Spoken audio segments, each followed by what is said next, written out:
The Israeli Prime Minister Netanyahu has threatened to seize parts of the Palestinian territory of Gaza if Hamas does not release the remaining hostages.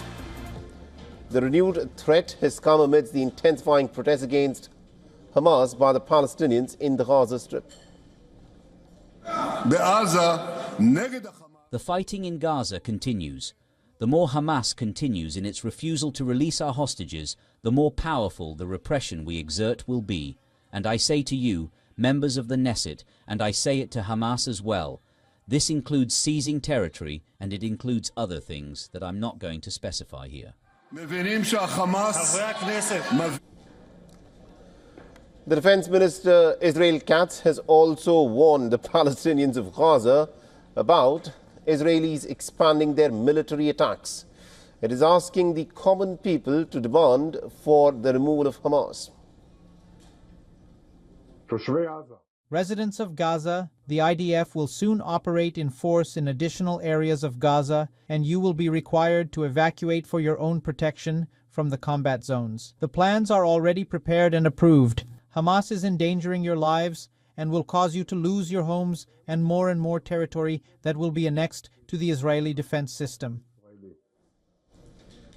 Now, Israel Katz asked the Palestinians to learn from the protesters in places such as Beit Lahia in northern Gaza, where there was a rare public show of opposition to Hamas that has continued in the Gaza Strip for the second consecutive day, with demonstrators chanting slogans and also calling for an end to the war. Another protest video from Shijaya also shows hundreds calling for the dismissal of Hamas, indicating the anti-Hamas sentiment could be spreading.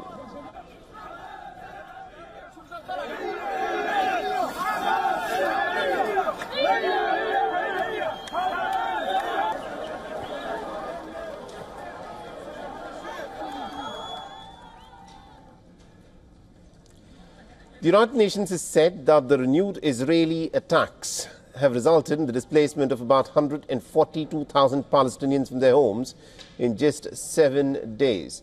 Now, the Israeli resumption of an intense campaign of bombing the Gaza Strip has shattered weeks of relative calm that have been brought about by the truce. Just about a week since the IDF resumed its operations after the ceasefire, Israel has said that about 2 projectiles were in fact lobbed from Gaza, with one being intercepted and the other landing near the border.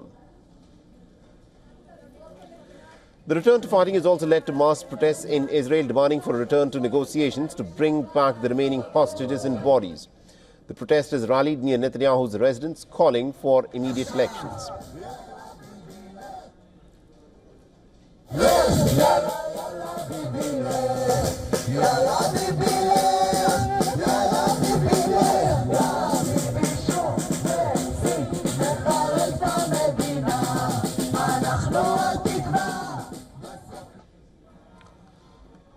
Some Israelis gathered near the parliament demonstrating against a bill that would increase political influence over the appointment of judges. The measure sparks a new constitutional crisis and helps the government to enact policies that have drawn fierce criticism.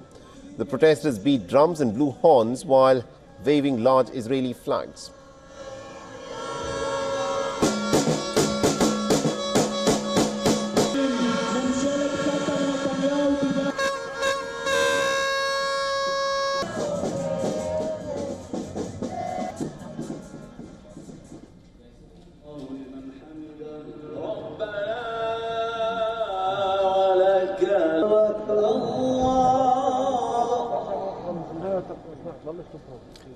Now, all this turmoil is happening during the holy month of Ramadan, and the Muslims gathered in Jerusalem's Al-Aqsa Mosque to hold prayers overnight to mark the night of destiny known as the Laylatul Qadr. The worshippers crowded the narrow lanes leading to the mosque, which is home to the third holiest shrine for the Muslims. For many Muslims, Laylatul Qadr, or the night of destiny or night of power, is an opportunity to enhance one's own willpower and begin a journey of spiritual growth through prayers.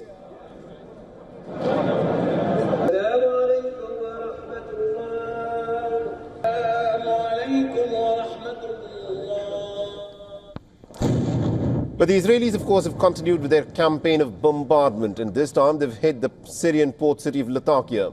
Reports in Syria have said that the Israelis launched several air attacks in northwestern Latakia along with the Mediterranean coast. Now, there's been no official confirmation about the number of victims being killed, but local media has reported about possible casualties because of the Israeli bombings.